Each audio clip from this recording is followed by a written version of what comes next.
Tu vas te mettre debout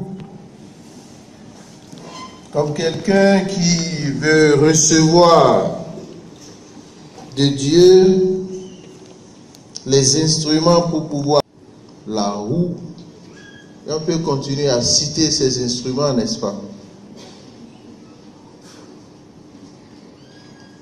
Et aussi la force pour pouvoir y arriver.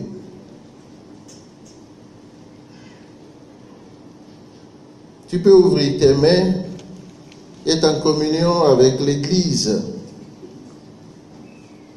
Notre thème, c'est recevoir l'onction de celui qui appelle à l'existence ce qui n'existe pas. De Romains 4, 17. Viens, Esprit créateur, nous visiter. Viens éclairer l'âme de tes fils. Remplis nos cœurs de grâce et de lumière. Toi qui créas toutes choses avec amour. Toi le don, l'envoyé du Dieu très haut. Tu t'es fait pour nous le défenseur. Tu es l'amour, le feu, la source vive, force et douceur de la grâce du Seigneur. Donne-nous les 7 dons de ton amour. Toi, le doigt qui œuvre au nom du Père. Toi, dont il nous promet le règne de Dieu et la venue. Toi qui inspires nos langues pour chanter. Mets en nous ta clarté, embrase-nous. En ton cœur, en nos cœurs, répand l'amour du Père. Viens fortifier nos corps dans leur faiblesse. Et donne-nous ta vigueur éternelle. Chasse au loin l'ennemi qui nous menace. Hâte-toi de nous donner la paix, afin que nous marchions sous ta conduite et que nos vies soient lavées de tout péché. Fais-nous voir le visage du Dieu très haut et révèle-nous celui du Fils. Et toi, l'Esprit commun qui les rassemble, viens à nos cœurs, qu'à jamais nous croyons en toi. Gloire à Dieu, notre Père dans les cieux. Gloire au Fils qui monte des enfers. Gloire à l'Esprit de force et de sagesse dans tous les siècles des siècles. Amen. Nous pouvons nous asseoir.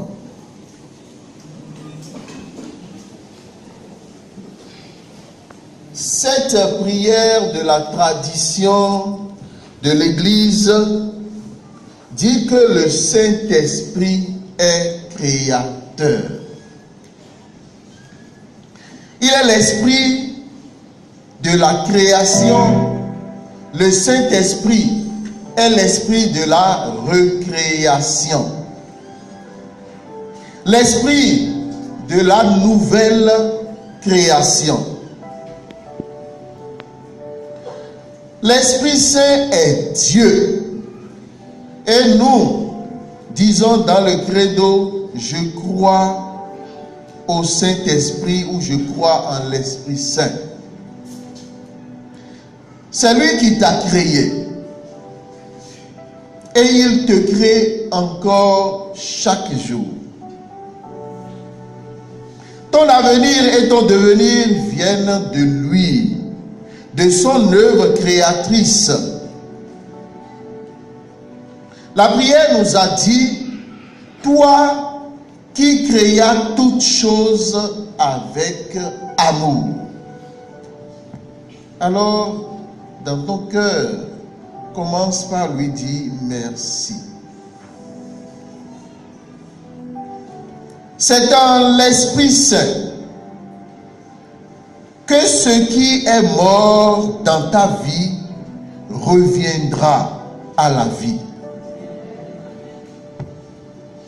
Ce qui est déjà au cimetière, ce qui est oublié parmi les morts, les lieux de tes chants funèbres, de lamentation deviendront lieux de résurrection, de louange et de bénédiction. C'est sous sa présence que ce qui n'existe pas dans ta vie viendra à l'existence. Le néant, le vide, le creux ou le vide creux seront remplis de vie.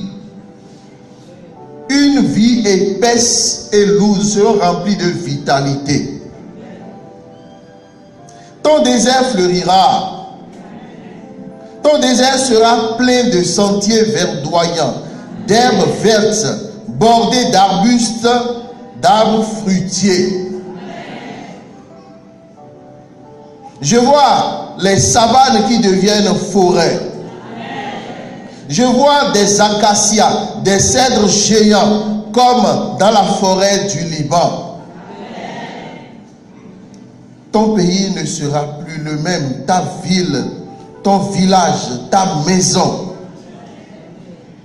L'Esprit Saint est le doigt qui œuvre au nom du Père. Voilà ce que nous dit la prière traditionnelle de l'Église.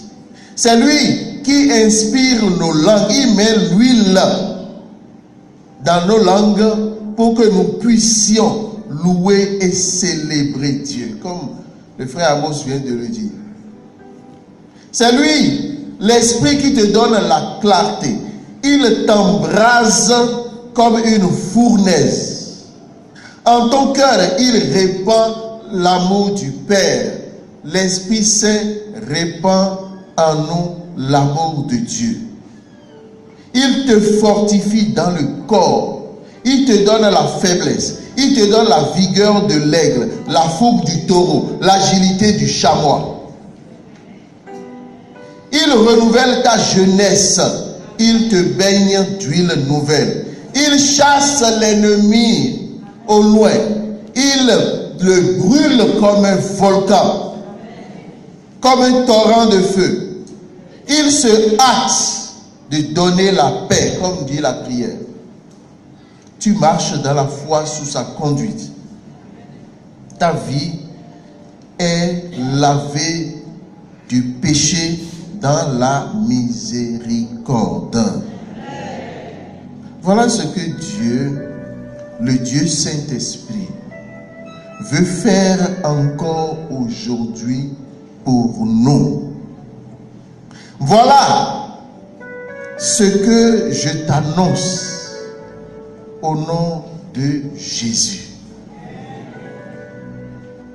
Nous avons à méditer ce verset-là dont j'ai parlé, appelé de l'inexistence à l'existence, les choses. Cette onction-là est la même qui a prévalu durant la création du monde. C'est pour cela que nous avons invoqué le Saint-Esprit sous le titre d'Esprit créateur. C'est le mode d'action de l'Esprit comme à la création qui nous intéresse. Je dis, c'est ce que d'abord le premier clou qu'il faut retenir. Le mode d'action de l'Esprit à la création qui nous intéresse. Après cette introduction, je salue encore chacun de vous dans le nom du Seigneur. Chacun selon son rang et ses mérites. Mais notre vraie identité, c'est celle du Fils de Dieu, citoyen du royaume. Et notre mérite, c'est justement être là comme collaborateur pour l'implantation du règne de Dieu. Et pour cela, je dis à chacun de vous, merci d'être là tout simplement.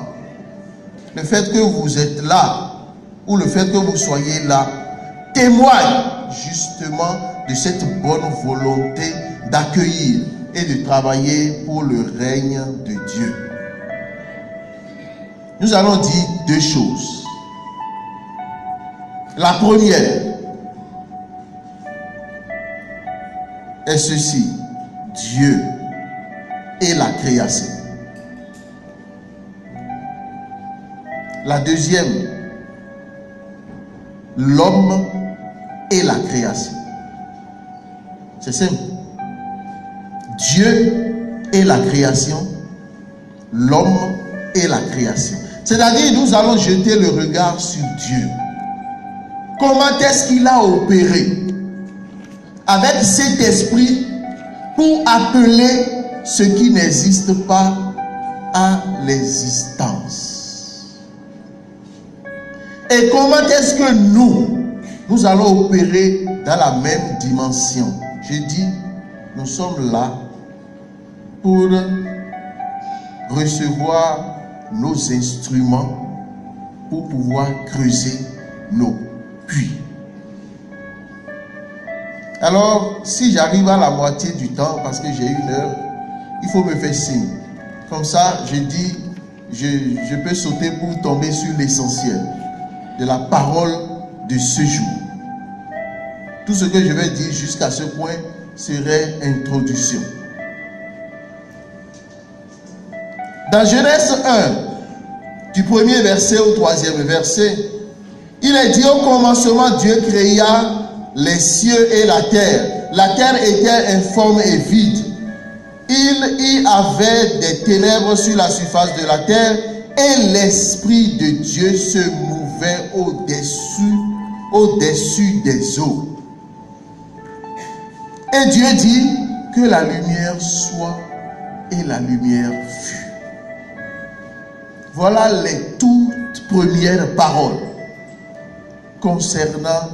J'ai déjà fait 30 minutes, vous voulez dire? Oh là là là là là là là là. C'est vrai? Hein? Il me reste 30 minutes. Bien, bien, bien. Dans ce début-là, il y a les 3 personnes divines qui sont là. Votre monde est trop rapide. Dans ce début-là, il y a les 3 personnes divines. Il y a le Père qui agit, crée. Il y a le Fils. Et ce Fils-là, dites-moi là juste. Ah, donc quand j'arrive à 30 minutes, il faut me dire. Alors, il y a le Fils, qui est le Fils éternel du Père. Le Fils est là sous le mode de ce qui sort de la bouche du Père. Dieu dit. Et cela nous est signifié où Saint Jean est revenu là-dessus, quand il dit: au commencement était la parole. Et la parole était Dieu, et la parole était auprès de Dieu. Au commencement, la parole était avec Dieu. Toute chose a été faite par elle, et rien de ce qui a été fait n'a été fait sans elle. C'est par la médiation de la parole que toutes les choses sont venues à l'existence. Il n'y a absolument rien qui puisse exister et venir à l'existence en dehors ou sans la médiation de la parole. Et cette parole, c'est le Fils. La troisième personne qui était présente à la création, c'est le Saint-Esprit.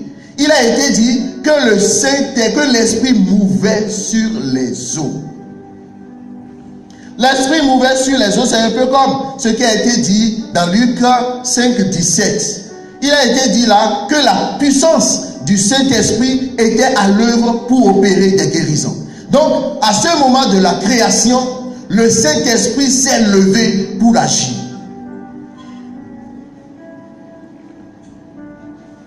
Le Saint-Esprit n'est pas toujours levé.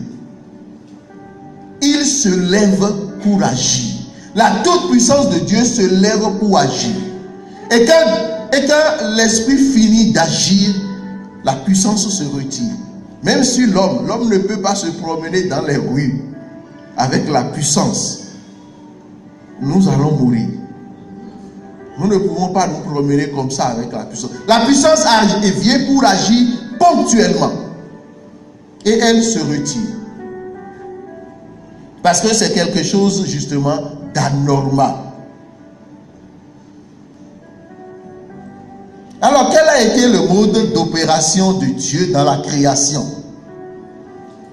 Il a été dit que Dieu dit. C'est tout. Dieu a parlé. Dieu a parlé. Dieu nous a créés, nous, à sa ressemblance, à son image et à sa ressemblance. Et Saint Irénée dit, Dieu nous a créés à son image en vue de sa ressemblance. Cette image et cette ressemblance-là nous donnent la faculté ou la possibilité ou la grâce de agir et d'opérer dans le même mode d'opération de Dieu comme à la création, puisque nous sommes ses images et ressemblances. Jésus dira mieux ce que le frère Amos vient de dire. Il dit, en vérité, je vous dis, ça c'est Jean 14, 12. Celui qui croit en moi fera les mêmes œuvres que moi et en ferait de plus grandes. Ça veut dire que la puissance d'agir et d'opérer des œuvres grandes n'est pas liée à la personne divine de Jésus. Ce n'est pas parce qu'il est Dieu qu'il le fait ou que ça se fait. Comme il l'a expliqué, c'est parce que l'Esprit de Dieu est venu sur lui et le même Esprit peut venir sur chacun de nous. C'est tout. Jésus n'a pas agi dans ce monde directement en Dieu, mais il a agi en envoyé. C'est-à-dire, quelqu'un lui a donné le mandat. Et tout ce qu'il opère, il opère selon ce que Dieu veut selon la manière dont Dieu veut qu'il opère et agisse, et dans la puissance du Saint-Esprit.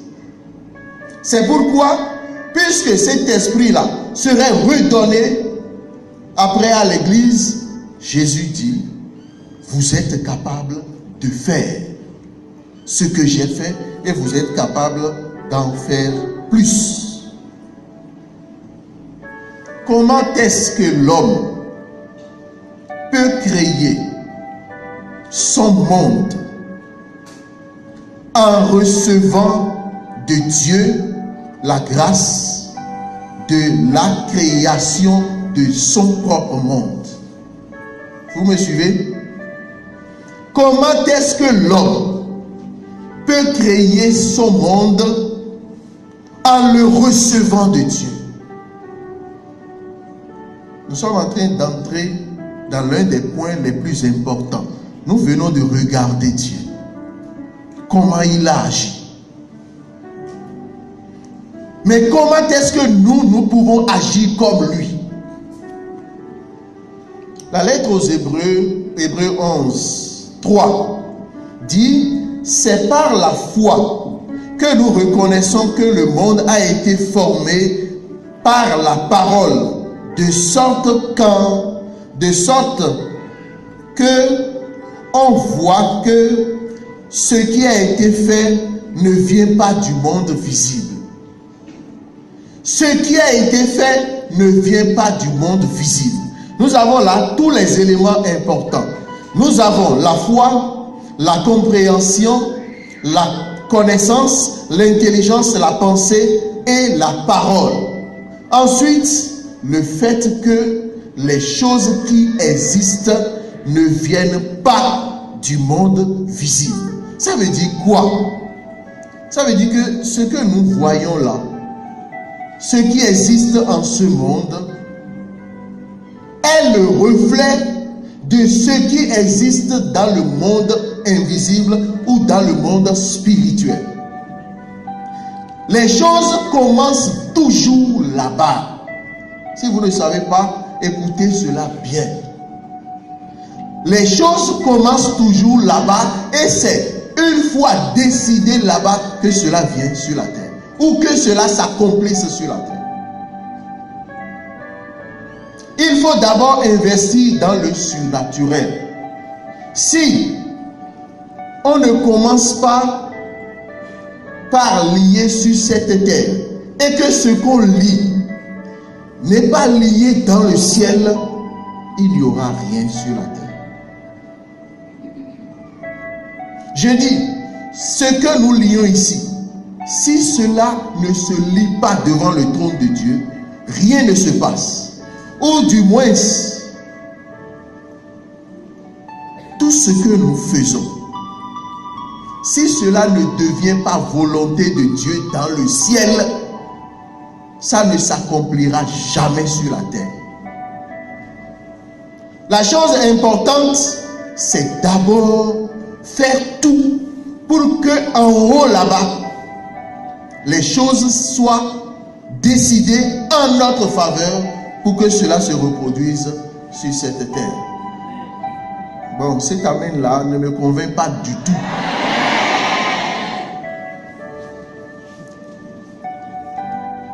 Le premier point, pour que nous entrions dans ce niveau d'action de Dieu, la pensée. Saint Paul dit dans Romains 12, 2, il dit: ne vous conformez pas au siècle présent, mais soyez transformés par le renouvellement de votre intelligence. Là, il faut que notre tête, notre manière de penser, notre manière de réfléchir, notre manière de concevoir soit selon la manière et la pensée de Dieu. Ce n'est pas parce que on dit que quand tu as le cancer, par exemple, tout le monde dit, tout le monde pense c'est la mort. C'est ça, non? Mais la Bible n'a pas dit ça, s'il te plaît. C'est le monde qui dit ça. Ce sont les hommes qui disent ça. Ou bien, quand une femme arrive à un certain âge, on dit, elle ne peut plus concevoir. Ce n'est pas la Bible qui dit ça, s'il vous plaît. Ce n'est pas la pensée de Dieu, celle-là. Alors, par exemple, on dit, bon, quand on arrive vers les 60 ans, 70 ans, bon, il faut commencer par plier bagage un peu. Mais la Bible n'a pas dit ça. C'est ce que les hommes disent.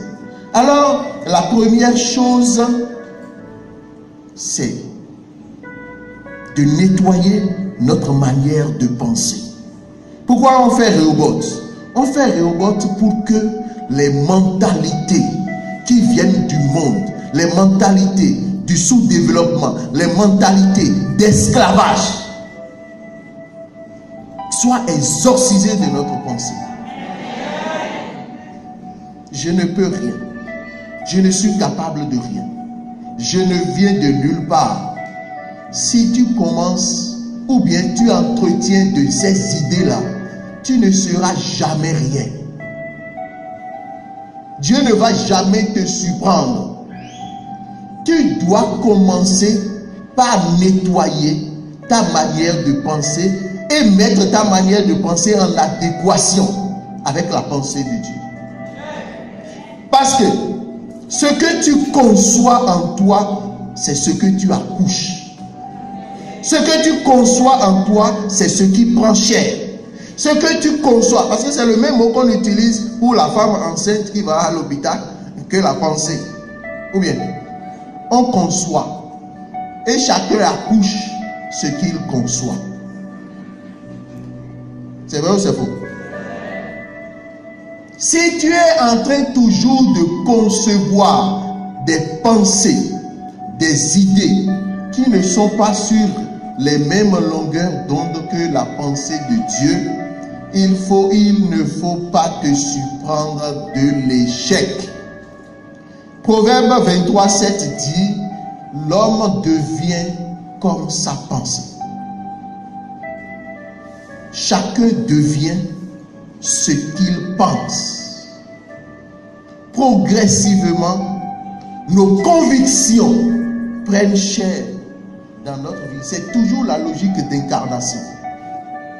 Donc, premier point, révise tes pensées, mets-les sur les pensées de Dieu. Deuxième point, tes rêves, tes visions, tes projets. Dis à celui qui est à côté de toi, écoute le Père, s'il te plaît. S'il est en train de dormir, dis-lui, écoute le Père, s'il te plaît. Il y a quelque chose d'important qui arrive.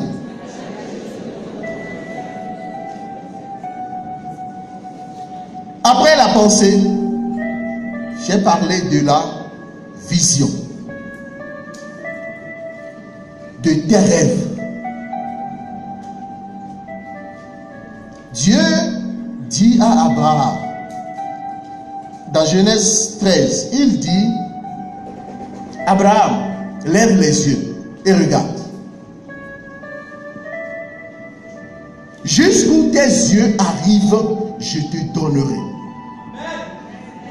Et il lui dit, compte les étoiles du ciel. Si tu peux les compter. En faisant faire à Abraham cet exercice pratique, Dieu est en train d'élargir sa vision à la dimension de la grandeur de ce que Dieu veut lui accorder. Parce que si Abraham ne voit pas loin, Dieu ne peut pas le conduire loin. Ça veut dire quoi? Ça veut dire que les dimensions de ta vision sont les dimensions de ta bénédiction.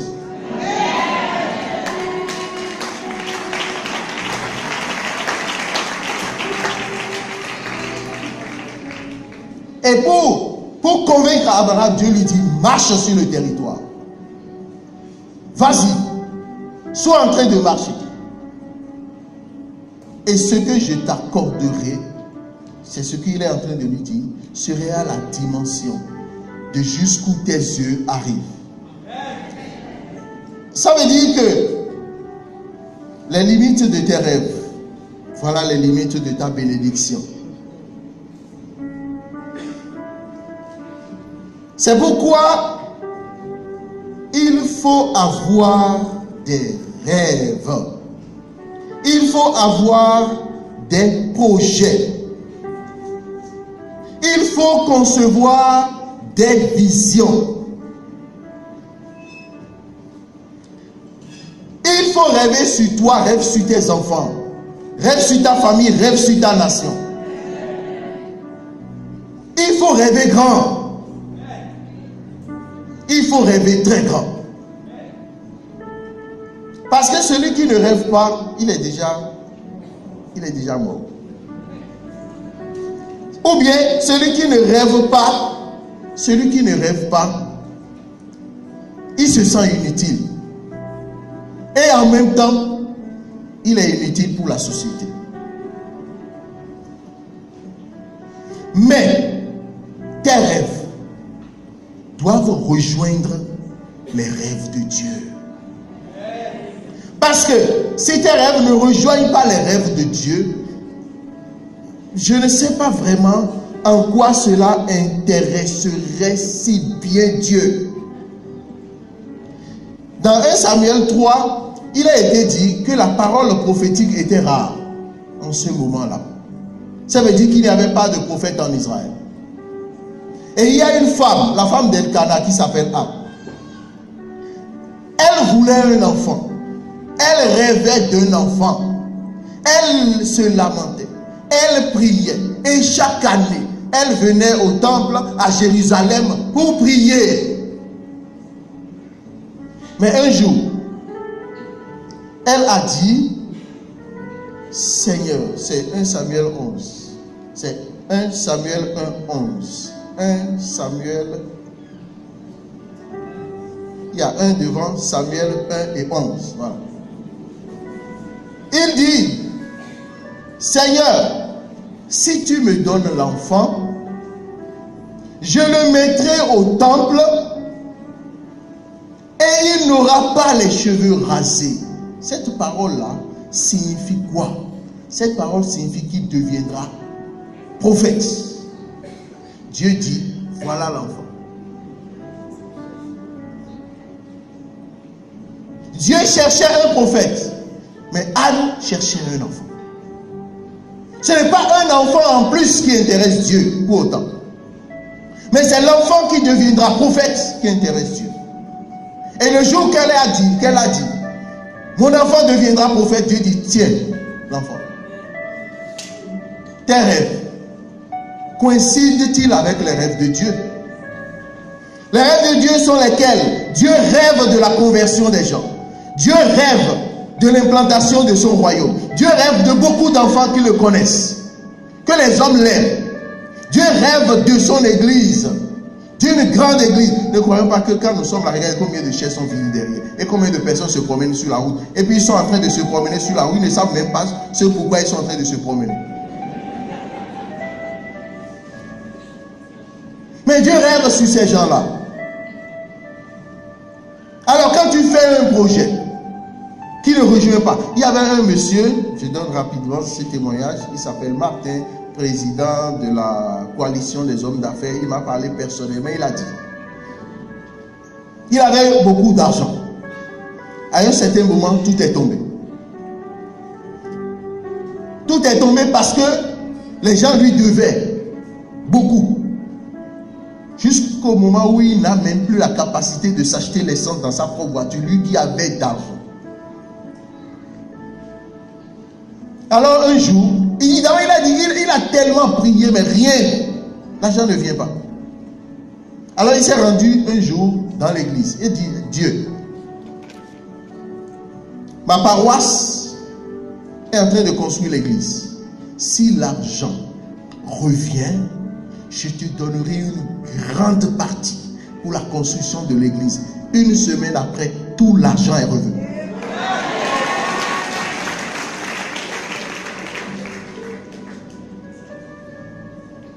Troisième point, la foi qui déplace les montagnes. Premier point, c'était la pensée. Deuxième point. Deuxième point. Deuxième point. Troisième point, la foi. Nous savons beaucoup de choses sur la foi. Ce que je veux dire brièvement, c'est ceci. Dieu dit, c'est Raphaël dit, l'ange Gabriel dit, rien n'est impossible à Dieu. Mais de la même manière, l'Écriture dit, rien n'est impossible à celui qui croit. Donc, dans Luc 1, il a été dit, rien n'est impossible à Dieu. Dans Marc 9, 23, tout est possible. C'est Jésus lui-même qui dit ça. Tout est possible à celui qui croit. Ça veut dire quoi? Celui qui croit entre dans les mêmes facultés de puissance que Dieu lui-même. Et rien ne lui est impossible. Donc, troisième point, la foi. Allons vite, dernier point. Je suis là sur le point le plus important. La parole prophétique dans l'onction. Le dernier point le plus important. Pour rejoindre le point d'où nous avons commencé. L'onction qui appelle à l'existence ce qui n'existe pas. Les prémices et les préliminaires, c'est la pensée, la vision, la foi. Maintenant, tous ces trois points se concentrent dans la parole prophétique, dans l'onction. Nous savons dans Joël 2 que Dieu a dit: je répandrai mon esprit sur toute chair. Vos fils et vos filles prophétiseront. Vos fils et vos filles prophétiseront. Je donne un témoignage pour expliquer un peu. Je ne vais pas commencer par la théorie, mais je donne ce petit exemple. Il y a de cela 2 semaines. Il y avait une petite fille qui était malade. Et cette petite fille est d'une famille de personnes croyantes, mais d'une maladie bizarre. Alors, nous avons déclenché des chaînes de prière. Mais on priait partout, aux États-Unis, en Haïti, partout. On priait pour la petite. La maladie disparaît ou se calme un peu. Il avait une maladie qui lui faisait manquer d'air. Donc il fallait lui mettre l'oxygène. Alors la maladie se calme un peu, après ça rebondit. Se calme un peu, ça rebondit. Depuis 2 semaines. Et j'ai dit, mais mon Dieu, j'ai célébré des messes. Bon, très bien. J'étais en train de prêcher chez les religieuses à Porto Novo. Et l'oncle de la petite dit: mon père, je dois venir te voir avant que tu ne quittes et rejoignes 600 km là où je reste, 600 km de Cotonou. J'ai dit: tu ne peux pas venir me voir. D'ailleurs, on ne se promène pas n'importe comment chez les sœurs quand elles sont en train de faire une retraite. Il dit: mon père, je dois venir te voir. J'ai dit: c'est impossible. Mais je pars demain matin, c'est-à-dire samedi. J'ai déjà fait mon programme, comment y aller, tout ça. Il dit: demain matin, le samedi là, je viens te chercher. Je vais t'amener auprès de la petite. Tu vas prier pour la petite.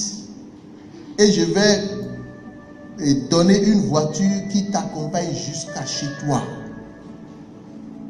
J'ai dit: mon Dieu, c'est quand même un peu trop de sacrifice, parce que l'essence au moins pour 600 km, c'est pas rien.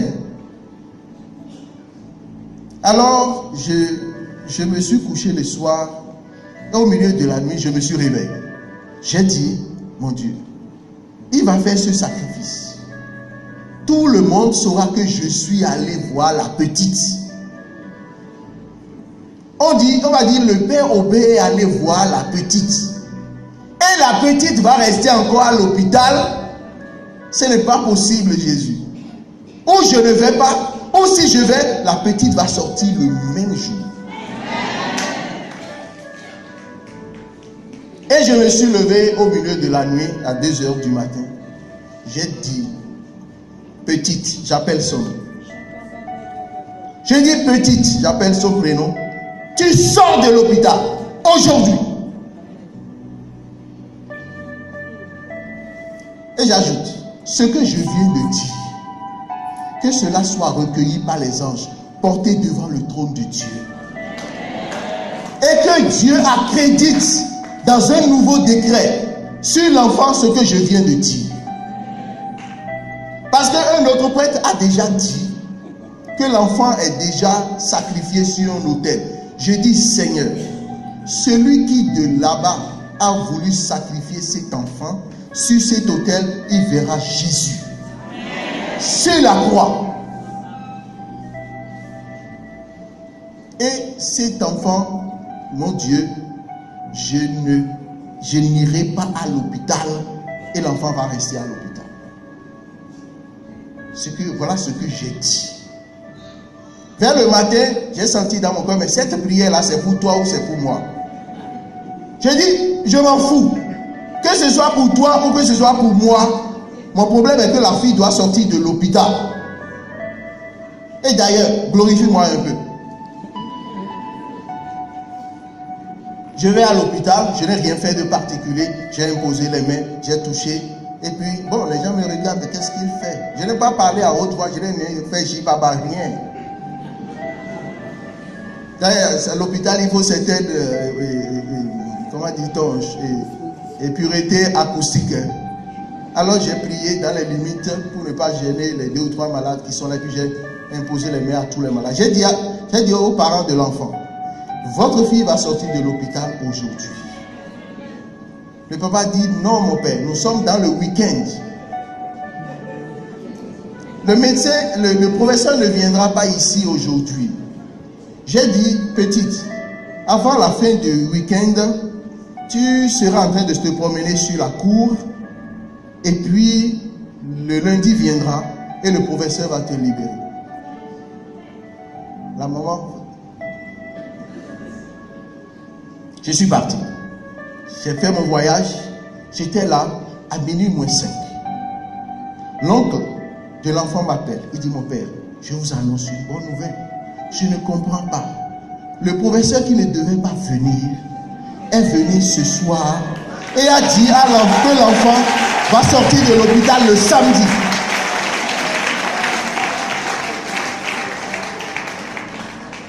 Bon, peut-être que vous pensez que c'est extraordinaire, mais la gloire est à Dieu. La logique, c'est ce que Dieu a fait à la création. Nous lisons, je crois que ça doit être le psaume 115 qui dit, je crois et je parlerai. Romains 10 dit, en confessant de la bouche, on parvient au salut. En confessant de la bouche, on est sauvé. Ça veut dire concrètement quoi? Je suis en train de réfléchir à une certaine théorie. Je ne sais pas si...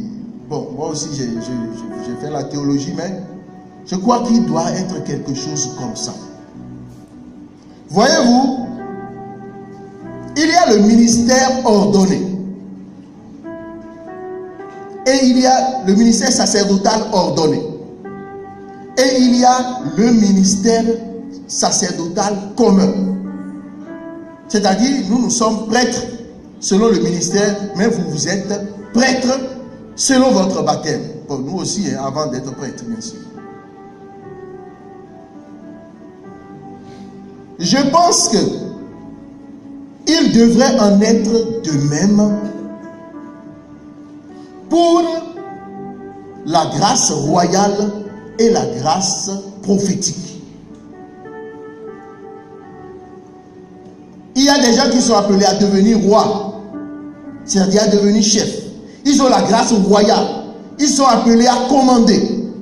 Mais nous tous, nous sommes rois. De la même manière, dis à celui qui est à côté de toi, le Père veut dire quelque chose.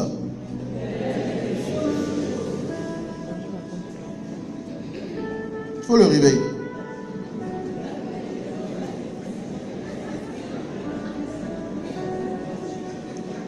De la même manière, il y a des gens qui sont appelés à exercer le ministère prophétique.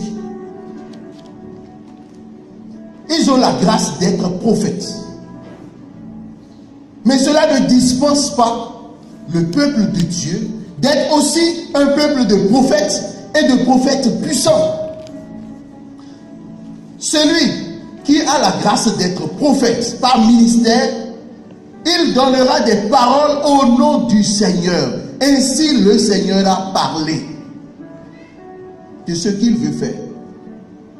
Mais le prophétisme commun nous donne la capacité de dire et de déclarer des choses, et le Seigneur ne fait pas mentir son prophète.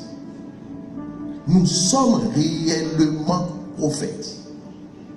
Je dis, chacun de nous sommes réellement prophètes. Ça veut dire quoi? Ça veut dire, comme le livre de Proverbes l'a dit, ta pensée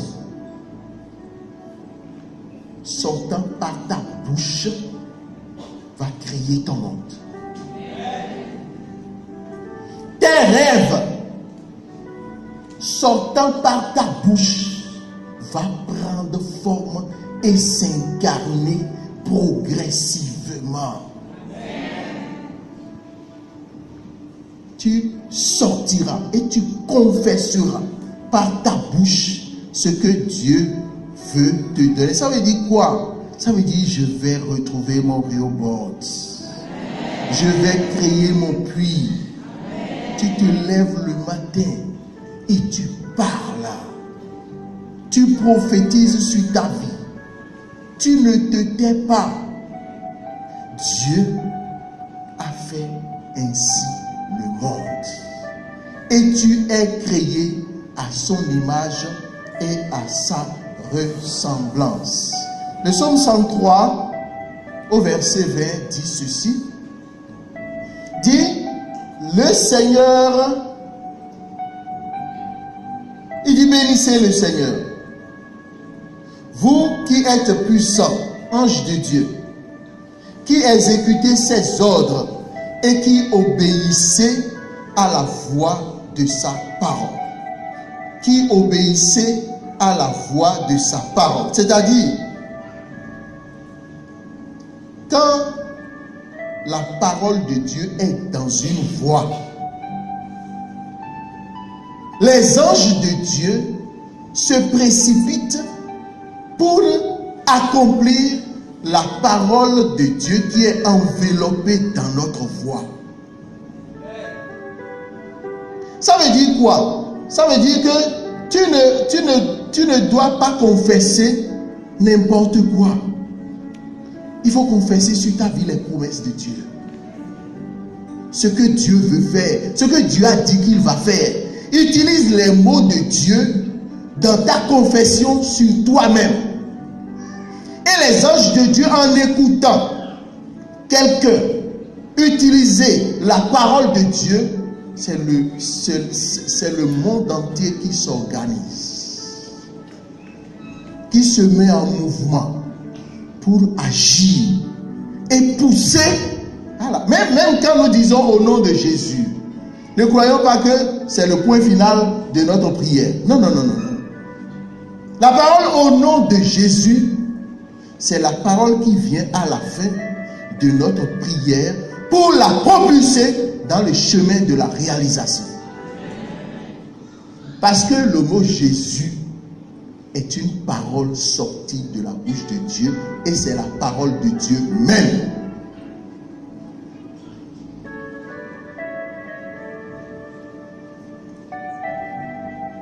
Mais il arrive que dans les situations, Dieu te donne une parole précise. C'est la parole prophétique de ta situation. Le premier qui a prêché justement sur ça. Recueillir la parole de la révélation dans ta situation.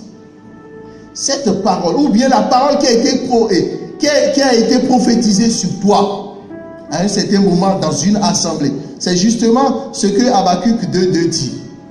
Il dit, le Seigneur m'adressa la parole et me dit, écris la prophétie, garde-la sur des tables, afin qu'on la lise couramment. Afin qu'on la lise. Nous passons peut-être sur cette phrase. Afin qu'on la lise couramment. C'est-à-dire en la répétant, en la disant. en la confessant, en la proclamant, en prophétisant. J'ai dit hier par rapport au texte de Daniel que ce n'est pas parce qu'on a écrit la prophétie, même si c'est Jérémie qui l'a écrite. Le prophète Daniel s'est mis à supplier Dieu à son sujet, à demander à Dieu que toutes les paroles de la Bible sont prophéties sur ta vie. Pourquoi elles ne s'accomplissent pas? Elles ne s'accomplissent pas parce que toi tu ne tiens pas compte de la parole. Tu ne lis pas la parole, tu ne la connais, tu ne connais même pas les promesses les promesses de Dieu sur ta vie. Comment elles vont s'accomplir? Dans Josué 8, il dit, mais que la parole ne s'éloigne pas de ta bouche. Elle ne s'éloigne pas de ta bouche. Ça veut dire que en la lisant, en la prophétisant, en la déclarant, le verbe, la parole se fait chair. Tout ce que je dis là est dans l'expérience du prophète Ézéchiel. Dans Ézéchiel 37. Ossements desséchés en grand nombre, c'est le signe que la situation est grave. La situation est déjà dans le tombeau. La situation est déjà au cimetière. Il dit, la main du Seigneur est sur moi. Saint Irénée dit, les deux mains de Dieu, c'est le Fils et l'Esprit. Il dit, la main du Seigneur est sur moi. Il est dans les conditions atmosphériques de la prophétie. Parce que, comme l'Esprit mouvait sur les eaux, à la création, comme l'Esprit s'est levé, comme l'onction s'est levée pour agir, de la même manière, tu ne peux pas te mettre à prophétiser comme ça, comme ça, comme ça. C'est dans la présence du Saint-Esprit, comme à la création, que ta parole fait advenir ce qui n'existait pas, comme Dieu l'a utilisé à la création. C'est sous l'onction. Pourquoi certains rassemblements opèrent des miracles? Pourquoi certains sanctuaires sont des lieux de miracles? Pourquoi la présence des saints ou des hommes de Dieu opère des miracles? Quand il y a la présence, comme il a été dit, quand il dit l'Esprit, comme je l'ai déjà cité, l'Esprit de Dieu était à l'œuvre pour opérer des miracles. Quand il y a cette atmosphère-là, toute déclaration dans la présence de l'Esprit, l'Esprit recueille cela et l'introduit dans le chemin de l'incarnation. Les sanctuaires, c'est parce que le ciel est ouvert sur ce lieu, les lieux d'apparition, c'est parce que le ciel est ouvert sur ce lieu. Donc quand tu viens là, même si tu t'assois, tu dis ce que tu veux. Le même mouvement de la création s'opère. Parce que le Saint-Esprit est là. Et quand tu dis dans la foi une parole, je veux ceci, les anges de Dieu sont là. Ils récupèrent la parole dans la puissance du Saint-Esprit. Comme doucement, comme l'ombre du Très-Haut est venu sur la très sainte Vierge Marie. Et quand la parole est entrée en elle, elle est devenue chair. C'est la même logique de l'incarnation. Sans la toute puissance du Très-Haut, il n'y a rien. Et il y a les choses parce qu'il y a la parole. Et on exerce la parole dans la foi. Sœur Myriam a dit ça hier. Je ne sais pas si vous l'avez bien suivi. Quand Jésus dit, celui qui croit en moi, il dira à cette montagne, déplace-toi. Déplace-toi. Il a dit, il dira. Quand tu as la foi, il faut l'accompagner du dire. tu ne parles pas, ta montagne ne se déplacera pas. Quand Moïse était au bord de l'eau, il y avait la mer devant, derrière, il y avait l'armée de Pharaon. Il crie vers Dieu. Dieu dit, pourquoi tu cries vers moi? Je vais te dire quoi? J'ai rencontré un monsieur, grand professeur, etc., de médecine. Bon, et puis il avait quelque chose où, quand il rentre dans son bureau, là, il commence par trembler. Et il a fui, il dit, si tu ne viens pas, mon père, je n'irai plus jamais dans ce bureau. Mais c'est ton bureau. Je n'irai plus jamais dans ce bureau-là, parce que quand je rentre dedans, je commence par trembler et j'ai la fièvre, j'ai ceci, puis je fuis. Mais c'est sa propre clinique. Je suis allé là, je dis, bon, on va prier. Sortez d'ici. Bon, on a prié. J'ai dit, tu as ressenti quoi? Il dit, quand on est rentré dedans, j'ai commencé à sentir, après je ne sens plus rien. Il dit, d'accord. Le lendemain, il m'appelle, il dit, j'ai commencé par prier, mais j'ai senti quelque chose. J'ai dit, mais je ne t'ai pas dit de prier. Je ne t'ai pas dit de prier. Je t'ai dit, parle aux gens. Ordonne. Donne des ordres. Après, tu peux accompagner de la prière. La nuit dont je parlais là, après j'ai pris mon chapelet, j'ai fait mon chapelet, j'ai bien lié ce que je suis en train de dire avec mon chapelet et que la Vierge Marie porte cela devant le trône de Dieu. Mais d'abord, tu dois parler. Sinon, ce qui est dans ta vie, qui est caché, qui est bloqué, ne viendra jamais à l'existence. La grâce de la création, l'onction de la création, l'onction pour la création de ta vie, tu l'as déjà reçu à la confirmation. La parole t'est enseignée, tu as la Bible, les promesses de Dieu sont là, tout est à ta disposition. Sois béni et que ce qui est dans ta vie vienne au jour pour ta manifestation et ton rebond sera ton élévation.